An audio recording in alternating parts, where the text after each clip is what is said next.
Hey guys, Dr. Morse, injury experts. Significant injury here for veteran Austin Ekeler.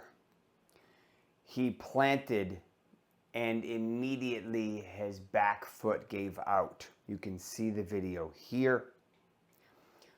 When we see this, because of the nature of how his foot was planted, meaning it was flat as opposed to toes up, all of that energy is translating directly through the calf into the Achilles tendon.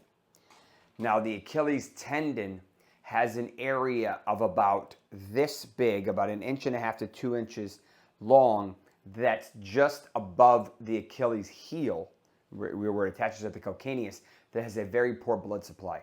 And over time, this starts to partially tear, and unfortunately, he fully tore it tonight.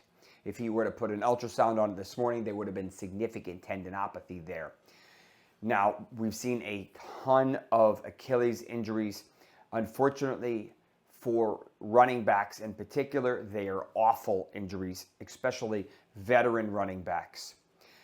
This has really only been defied a couple times. We saw J.K. Dobbins actually have a good year last year, but in general, they do not do well. This is very challenging to be explosive. This will require season-ending surgery. He will probably have something called either a PARS or a speed bridge, and that means that they'll reinforce it and suture it, and then he's going to have a 6 to 9 to 12 month recovery depending on how he does.